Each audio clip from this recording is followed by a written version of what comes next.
Okay, this is timingstrategies.com blog, client update blog. So what again this is, to make sure ahead of time, I'm going to make this clear for everybody, is that this is for clients' accounts. This is, again, if the public, anybody that's not a client or have a relationship, please feel free to contact us with any questions. This is not recommended for buy or sell advice. I don't know your situation. Again, it's designed to keep everybody as a client as informed and communicate as well as effectively as we can on a day-to-day basis, and what we're doing with our RIDEX end of day system.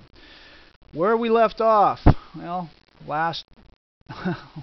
yesterday, last bat time, last bat channel, we were long 45. We were long 45% using the indices and some financials. Well, that didn't work out like we thought, and again, that's the way the markets work. You can only manage risk. You can't have expectations. You can't manage your expectations. You can only manage your risk. So obviously, what we see what happened today is, a total give back of what we had gained yesterday. We took our short hedge off for our long short accounts, and we are effectively long 45% with some gold in there also, using the precious metals in the RIDEX. That gave us very little protection against what happened again today. So, well, let's see what happens, what we're looking for tomorrow. What I'm starting to see right now is effectively an open-close switch range, where the market opens at one end of the day, closes at the other end of the day. Opens at the extreme opposite end of that day, the previous day, and opens it and closes at the other day. Basically, it's a range, an open-close switch range. It's a box range. What we can have, one of two scenarios, and again, the low end being basically the low of Monday. What we're looking for, what I'm looking for, one of two scenarios that are either going to keep us in for a move that we've been waiting for to take us higher, or where we're going to get short. Based on tomorrow's opening price from today's closing price, if we get another day of a switch where we open somewhere slightly above the low of today using the spiders, and we trade back above the highs or close to the highs on a closing basis of that range, if we close here or higher, what we're going to do at that point is we will then go short, back to short, because this market is not done yet. This market is not done yet. And what we will probably do is go short on that basis, probably about the 40% that we had. Again, that's just looking at one possible scenario for tomorrow. If we open below or at today's closing price, let's say we open down here or any lower.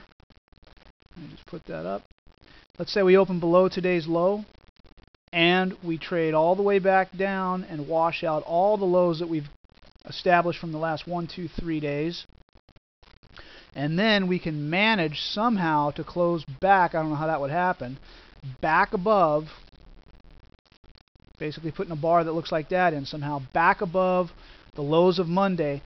We will maintain the long position. This is an either or, plan A, plan B.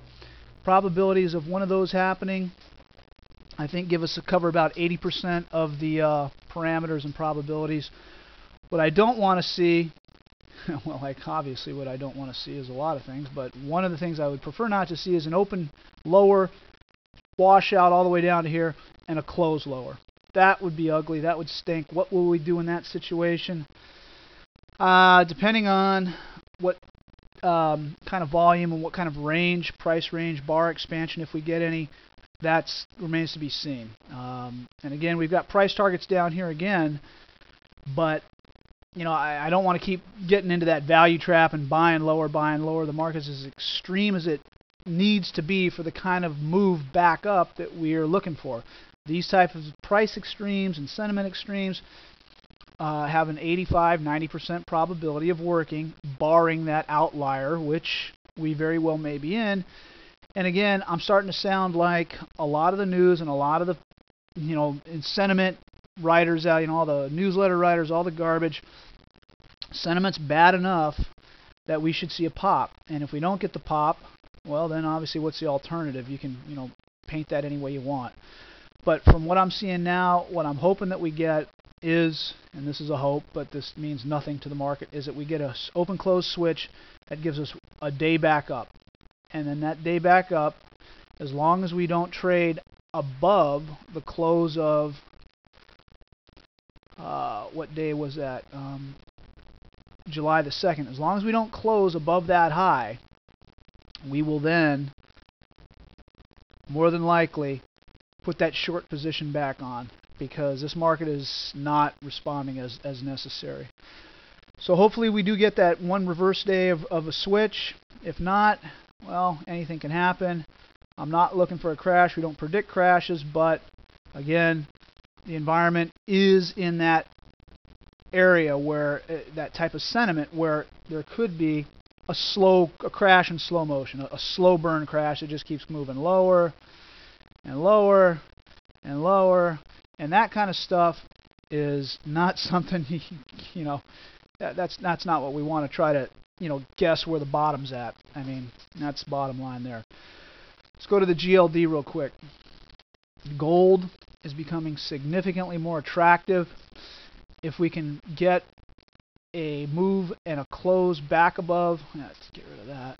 If we can get a move and a close back above tomorrow's high, yesterday's high, and as long as we can maintain that price range on the GLD for our Schwab accounts, if we can extend those highs one more day tomorrow, I don't care how much higher, as long as we don't trade below this low that we put in on Monday, as long as we don't wash out those lows, we're more than likely going to be buying some GLD for the Schwab accounts. That's not necessarily effectively translating into the same type of price behavior in the GDX, which is the metal stocks. Which one is going to be the winner here? I have no idea. I'm just going to let the market do its thing. We might just do a spread where we short the GDX, get short on the GDX side, and get long the GLD. Again, that's in the Schwab accounts, because obviously the metal is showing much stronger price resiliency than the paper. Oil, real quick, and I don't like it when I talk too much about all the commodities that everybody else is talking about. We're in that range still with oil. What's going to happen here? Anybody's guess. In order for oil to have any kind of positive effect on this market, on the stock market, we need to bust that low. We need to bust the low of that range that we put in back almost a month ago, and we need to trade at least decisively lower on an intraday basis, or we need to at least close lower on an intraday basis. Not much, but we need to close below that range, right below the low of about 106.5. Financials, XLF. What a turd, what a dog turd, okay? And again, hopefully what I'm seeing here is the potential for another open-close switch in the financials. If we can get any kind of anything to the good tomorrow that gives this market a bump back up into this area, back up into this range, most likely we're going to dump the financial long position, we're going to go short the indices, and then wait. Even if it goes higher from that point, we'll put on a very small short position and then wait for that low to get washed out. There's one more washout in this low, basically in the financials, in the spiders, in the SPY. There's definitely one more wash low coming out of this range, in my opinion, to really put any kind of significant bottom that I want to be a buyer of. And if we don't get it here very soon, anything that moves up on a rally basis by more than 2% or into that range, I either want to unload the longs and go flat or go short. Chances are, like I said, we're more than likely going to short somewhere in the 35 to 45% range if we get any kind of luck on this one. And my signals and my indicators are getting a lot of cross currents here. And I hate making prognostications. That's not what I'm doing. I'm just kind of setting up a A-B scenario. If this, then that. If that, then this. What we're going to do and what we're looking for. And I'm wrong, and I'm wrong quite often. But I know how to adjust the risk and how to manage position size and what to do in the event that what I'm looking for doesn't materialize. So beyond that, feel free to give us an email or a phone call. If you're a client, if you're someone from the public, feel free as well. Give us a call. And I wish you all the best.